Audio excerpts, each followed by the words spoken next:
దేవుడు ఉన్నాడా? లేడా? అంటే ఈ ప్రశ్నకి సమాధానం మనిషి భూమి మీద ఆవిర్భవించినప్పటి నుంచి వెతుకుతూనే ఉన్నాడు. ఇది ఒక అంతులేని ప్రశ్న. ఆదిమ మానవుడి నుంచి ఆధునిక యుగం, ఏఐ యుగం వరకు అంటే నేటి వరకు కూడా ఈ ప్రశ్న మనిషిని వెంటాడుతూనే ఉంది. సామాన్యుల దగ్గర నుంచి అసామాన్యుల వరకు ఈ ప్రశ్న ఏదో ఒక సమయంలో వారి మనసులో వేధిస్తూనే ఉంది, ప్రశ్నిస్తూనే ఉంది. దేవుడు ఉన్నాడనేది సత్యమా? లేదు అనేది సత్యమా? ముందుగా ఈ ప్రశ్నలోకి వెళ్ళబోయి ఏదైనా ఒక విషయాన్ని, ఏదైనా ఒక సంగతిని ఉన్నది లేదు అని చెప్పాలంటే మనం ఏం చేస్తాం? మన 5 పంచేంద్రియాలు ఉపయోగించి నిర్ధారణకు వస్తాం. సపోజ్ మన కళ్ళకి కనబడిందంటే అది ఉంది అని అర్థం, లేదా మన చెవులకు వినబడినా ఉంది అని నిర్ధారణకు వస్తాం, లేదా మనం దాన్ని స్పర్శించదగిన ఎస్ ఆబ్జెక్ట్ ఉంది అని అంటాం, లేదా వాసన పీల్చగలిగినా కూడా ఉంది అని అంటాం, లేదా రుచి ద్వారా కూడా మనం తెలుసుకోవచ్చు. అంటే ఉప్పు, కూరలో ఉన్న ఉప్పు మనకు కనబడదు, కానీ ఉప్పు తక్కువైంది లేనిది చెప్తాం కదా. సో ఈ 5 పంచేంద్రియాల ద్వారానే మనం ఒక విషయం ఉన్నది లేనిది అని నిర్ధారణ చేస్తాం. మరి దేవుడు మనకు కనబడడు కదా, దేవుడు మనకు వినబడడు కదా. పోనీ గాలిలో ఉన్నాడా?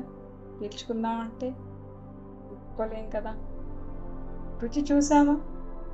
లేదు కదా, నాలుకతో అయితే రుచి చూడలేదు. మరి పోనీ దేవుడిని ఎప్పుడైనా టచ్ చేశామా? లేదు కదా. మరి ఇవేమీ లేకుండా దేవుడు ఉన్నాడా లేడా అనే నిర్ధారణకి ఎలా వస్తాం? ఇది ఒక పెద్ద ప్రశ్నగానే ఉంది కదా, చాలా పెద్ద ప్రశ్న.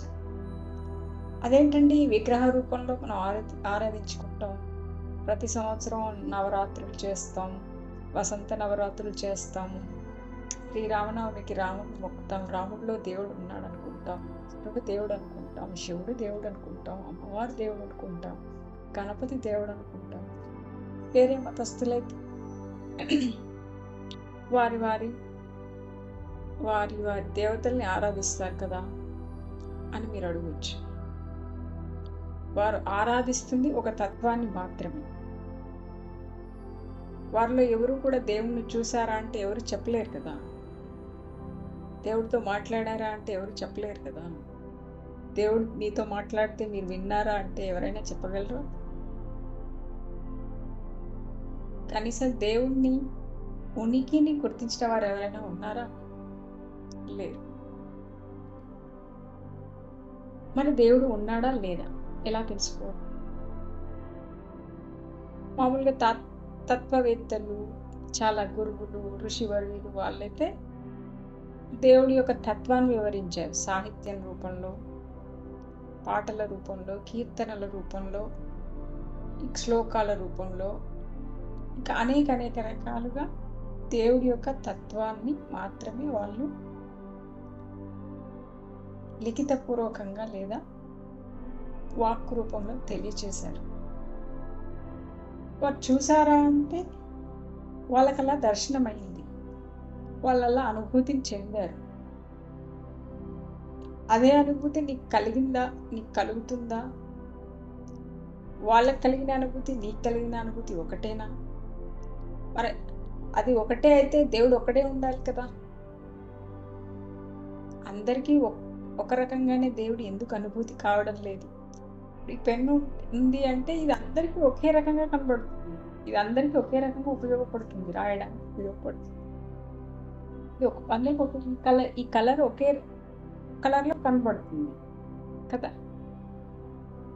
రకరకాల పెన్నులు ఉంటాయి, కానీ ఏ పెన్ను ఆ పెన్ను అదే కలర్లో అందరికీ కనబడుతుంది. కానీ దేవుడు అలా కాదు, ఎవరి వ్యక్తిగతం వారికి. దేవుడి యొక్క అనుభూతి ఎవరికి వారికి వ్యక్తిగతం. ఇప్పుడు కృష్ణుడు ఉన్నాడంటే కృష్ణుడి యొక్క భక్తి తత్వాన్ని, కృష్ణతత్వాన్ని ఒక్కొక్కరు ఒక్కొక్క రకంగా ఫీల్ అవుతారు.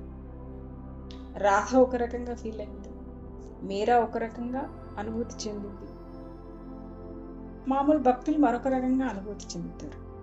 ఇంకా కొంతమంది భక్తులైతే దేవుడా నీ కొబ్బరికాయ కొట్టాను, నాకు ఫలానా పని జరిగితే సంతోషం అని మొక్కుకుంటాడు. అది జరిగితే దేవుడు ఉన్నాడని వాడి నిర్ధారణకు వస్తాడు. లేదంటే దేవుడు లేడు ఏం లేడు, నీకు నా మొక్కులకి అసలు ఫలమే ఇవ్వటం లేదు అని అనుకుంటాడు.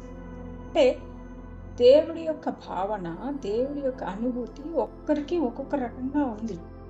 అందుకే ఇన్ని సమస్యలు వస్తున్నాయి అన్నమాట, ఇన్ని మతాలు ఏర్పడ్డాయి అన్నమాట. మన హిందూ మతంలోనే అందరికీ ఒకే దేవుడు నచ్చడు కదా. అంటే నచ్చడు అంటే అందరికీ ఒకే దేవుడు ఉంటాడు. ఒక్కొక్కరికి ఒక్కొక్క ఇష్టమైన దేవుడు ఉంటాడు. ఒక్కొక్కరికి ఒక్కొక్క తత్వం ఇష్టం ఉంటుంది. కొందరికి గణపతి తత్వం ఇష్టం ఉంటుంది, కొందరికి కుమారస్వామి తత్వం ఇష్టం ఉంటుంది, కొందరికి శివుడి తత్వం ఇష్టం ఉంటుంది, కొందరికి అమ్మవారి తత్వం ఇష్టం ఉంటుంది, కొందరికి సూర్యతత్వం ఇష్టం ఉంటుంది, కొందరికి చంద్రతత్వం ఇష్టం ఉంటుంది, కొందరికి విష్ణుతత్వం ఇష్టం ఉంటుంది, కొందరికి కృష్ణతత్వం ఇష్టం ఉంటుంది. ఒక్కరికి ఒక్కొక్క రకంగా ఉంటుంది. అయితే దేవుడు అనే ప్రశ్న ఎందుకు ఉదయించింది మనిషిలో అంటే, మనిషి ఓన్లీ అన్నం తిని ఆకలి తీర్చుకొని హాయిగా ఉంటే మనిషికి జంతువుకి తేడా ఉండేది కాదేమో. కానీ మనిషి క్యూరియాసిటీ ఓన్లీ ఆకలికి మాత్రమే పరిమితమై లేదు, ఓన్లీ రక్షణకు మాత్రమే పరిమితమై లేదు. మనిషి యొక్క క్యూరియాసిటీ ఆకలికి రక్షణకి మించిన క్యూరియాసిటీ. అందువల్లనే దేవుడు అనే ప్రశ్న మనిషిని వేధిస్తుంది, మనిషిని కదిలిస్తుంది, మనిషిని అన్వేషింపజేస్తుంది, మనిషిని ఆలోచింపజేస్తుంది, మనిషిని మనిషిగా నిలబెట్టడానికి అదే ఆలోచన పనిచేస్తుంది కూడా. ఫర్ ఎగ్జాంపుల్, దేవుడు అనే కాన్సెప్ట్ లేకపోతే ఈ ఎటువంటి పోలీసు వ్యవస్థ కూడా సమాజానికి రక్షణ ఇవ్వలేకపోయేది ఏమో అని అనిపిస్తూ ఉంటుంది. పాప పుణ్య భేదం లేకపోతే, పాప పుణ్యం అనేది లేకపోతే, కర్మ ఫలితం అనేది ఉంటుంది, దేవుడు మన కర్మని మనకి వెనక్కి పంపిస్తాడనే భావన లేకపోతే చాలా ఘోరాలు జరిగేవి సమాజం. మనం ఎప్పుడూ కూడా ఒక తాత్విక ధోరణిలోనే దేవుడిని పూజిస్తున్నాం, దేవుణ్ణి అర్థం చేసుకుంటున్నాం, దేవుణ్ణి ఆలోచిస్తున్నాం.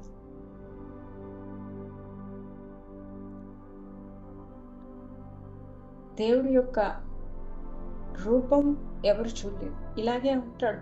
దేవుడిని చూసి ఉంటే ఒకటే రూపంలో ఉండేవాడు, ఇన్ని రూపాలు ఉండేవి కాదు కదా. అయితే ఎవరు చూడలేదు. మనం అనుకుంటున్న ఋషులు కూడా చూసి ఉండరు. ఒక్కడే ఉండుంటే, ఒకే రకంగా ఒక్కడే దేవుడు ఉండాలి కదా చూసి ఉంటే. కేవలం వాళ్ళు భావన చెందారు, వాళ్ళ మెడిటేషన్లో, వాళ్ళ ధ్యానంలో ఆ దేవుడి యొక్క భావన లేదా తత్వాన్ని వివరించారు. ఇప్పుడు కృష్ణుడు ఉన్నాడంటే కృష్ణుడు ప్రేమమయుడు, ఇట్లా లాజికల్గా ఆలోచిస్తాడు, ఇలా ఏదైనా సాధిస్తాడు, ఎంతటి రాక్షసుడినైనా నేర్పుగా ఓడిస్తాడు, ప్రజల్ని రక్షిస్తాడు. ఇలా ఒక నరేషన్ ఉంటుంది, ఒక కృష్ణుడికి ఒక నరేషన్ ఉంటుంది. ఆయన చిన్నప్పటి నుండి చేసిన లీలలు ఆయనకు ఒక నరేషన్. రాముడు అంటే రాముడికి ఒక నరేషన్ ఉంది, అలాగే శివుడికి ఒక నరేషన్ ఉంది. శివతత్వం ఒకటి, గణేష్ తత్వం ఒకటి, అమ్మవారి తత్వం ఒకటి. సో మనకి తత్వం మాత్రమే తెలుసు, దేవుడి యొక్క తత్వం మాత్రమే తెలుసు. దేవుడు ఎలా ఉంటాడో ఎవరు చూడలేదు, ఎవరికి తెలియదు. ఆ తత్వం ద్వారానే మనం అర్థం చేసుకోవడానికి ప్రయత్నిస్తున్నాం, మన జీవితానికి అన్వయించుకోవడానికి ప్రయత్నిస్తున్నాం. అసలు ఏమిటిది, అసలు దేవుడిని ఎందుకు మనం అర్థం చేసుకోవాలి అని కొంచెం లోతుగా ఆలోచిస్తే, దేవుడిని అర్థం చేసుకోవడానికి ముందు మనిషి తనని తను అర్థం చేసుకోవాలనుకుంటాడు. బయటకి కనిపించే మనిషి, బయటకి కనిపిస్తున్న మనిషి వేరు, లోపల ఉండే మనిషి వేరు. అందుకే ప్రతి ఒక్కరికి దేవుడు కావాలి. దేవుడితో అవసరం ఉంది.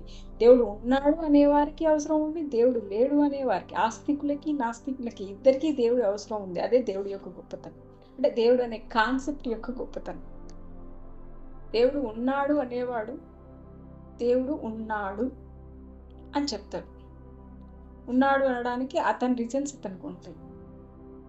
అతని రీజన్స్ ఎక్కడి నుంచి ఉత్పన్నమవుతున్నాయి? అతని మనసులోంచి ఉత్పన్నమవుతున్నాయి. అతని మనసులోని ఆలోచనలోంచి ఉత్పన్నమవుతాయి. అతని మనసులోంచి ఆలోచనలు ఎక్కడి నుంచి వస్తాయి? అతని ఎక్స్పీరియన్సెస్, అనుభవాల్లోంచి వస్తాయి. అతని అనుభవాలు, అతని లాజిక్, అతని మానసిక పరిణితి మీద ఆధారపడి దేవుడు ఉన్నాడు అనడానికి ఒక తత్వాన్ని అతను బిల్డ్ చేసుకుంటాడు. ఆ వ్యక్తి బిల్డ్ చేసుకుంటాడు. అలాగే దేవుడు లేడు అనడానికి కూడా మరొక వ్యక్తి, దేవుడు లేడు అనే వ్యక్తి అతని ఆలోచనలు, అతని మనసులో ఉద్భవించిన ఆలోచనలు, అతని అనుభవాలు, అతని పరిశీలన, అతని లాజిక్ అతనికి ఉంటుంది. ఉన్నాడు అనే వ్యక్తికి ఎలాంటి అనే లాజిక్ పనిచేస్తుందో, లేడు అనే వ్యక్తికి కూడా అదే లాజిక్ పనిచేస్తూ ఉంటుంది. ఇక దేవుడు ఇద్దరికీ పనిచేస్తున్నాడు మొత్తం మీద. So that is the God అనే కాన్సెప్ట్ యొక్క గొప్పతనం. ఆస్తి, నాస్తి రెండు ఒక వేరు నుంచి రెండు వేరు వేరు కొమ్మలు. ఆ వేరు ఏంటంటే దేవుడు అనే కాన్సెప్ట్. అది ఎక్కడి నుంచి వచ్చింది? మనసులోంచి, మన ఆలోచనలోంచి, మన ఆలోచనల మదనంలోంచి వచ్చింది. సెల్ఫ్ రియలైజేషన్ అంటారు చూసారు. అంటే మనల్ని మనం పరిశీలన చేసుకున్నప్పుడు, మనల్ని మనం తాత్విక ధోరణిలో అర్థం చేసుకున్నప్పుడు ఈ దేవుడు అనే కాన్సెప్ట్ ఉద్భవించింది. అది మనం అర్థం చేసుకోవాలి. ప్రతి మతంలోనూ అంతే. ముస్లిం మతమైనా, క్రిస్టియన్ మతమైనా, పార్సీ అయినా, బుద్ధిజం అయినా, జైనిజం అయినా, హిందూయిజం అయినా, ఈ దేవుడు అనే కాన్సెప్ట్కి మూలం మనిషి తనలోకి తాను తొంగి చూసుకొని తనని తాను పరిశీలించుకునే ఒక మూలం నుంచి దేవుడు అనే కాన్సెప్ట్ ఏర్పడింది. అది సమాజంలో రకరకాలుగా విస్తరించింది. దేవుడు ఉన్నాడు, లేడు, దేవుడు ఏ రూపంలో, ఈ రూపంలో ఉన్నాడు, ఆ రూపంలో ఉన్నాడు, ఇది రకరకాలుగా విస్తరించింది. దానికోసం మనం ఇంకా రకరకాల తత్వాలు బయలుదేరి, రకరకాల సిద్ధాంతాలు బయలుదేరి, రకరకాల మతాలు బయలుదేరి, రకరకాలుగా మనం దేవుడి గురించి మాట్లాడుకుంటాం. కానీ దైవం అనే కాన్సెప్ట్ మనిషి జీవితాన్ని ఎంతో ప్రభావితం చేస్తుంది. పుట్టినప్పటి నుంచి, భూమి మీద మనిషి ఆవిర్భావం జరిగినప్పటి నుంచి నేటి వరకు కూడా ఇది ఎవరు కాదనలేని సత్యం. ఇది చాలా లోతైన సబ్జెక్ట్ కూడా, అర్థం చేసుకోవాలి.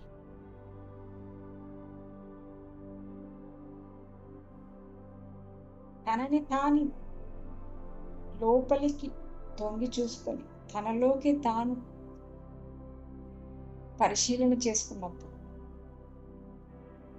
ఈ జీవితం ఏమిటి, నా జీవిత పరమార్థం ఏమిటి, తప్పొప్పులు ఏమిటి, నేనేమిటి, నేను ఎవరు అనే తెలుసుకునే ప్రయత్నంలోనే, తనని దేవుడు అర్థం చేసుకునే ప్రయత్నంలోనే ఈ దైవం అనే కాన్సెప్ట్ డెవలప్ అయింది. ఇంకా దేవుడి గురించి, మనిషి తత్వం గురించి, మనిషి ఆత్మ పరిశీలన గురించి ఇంకా చాలా విషయాలు చెప్పుకుందాం. ఇప్పటికీ వీడియో లెంత్ చాలా ఎక్కువైంది. నెక్స్ట్ ఎపిసోడ్లో ఇంకా చాలా మాట్లాడుకుందాం. అంతవరకు సెలవు.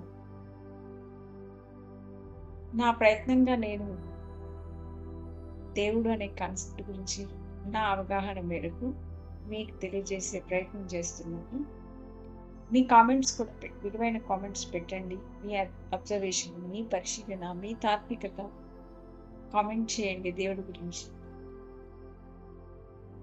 ఇందులో ఏ మతాన్ని కించపరచడం కానీ, ఏ ఒక్క మతాన్ని తక్కువ చేయడం కానీ నా ఉద్దేశం కాదు.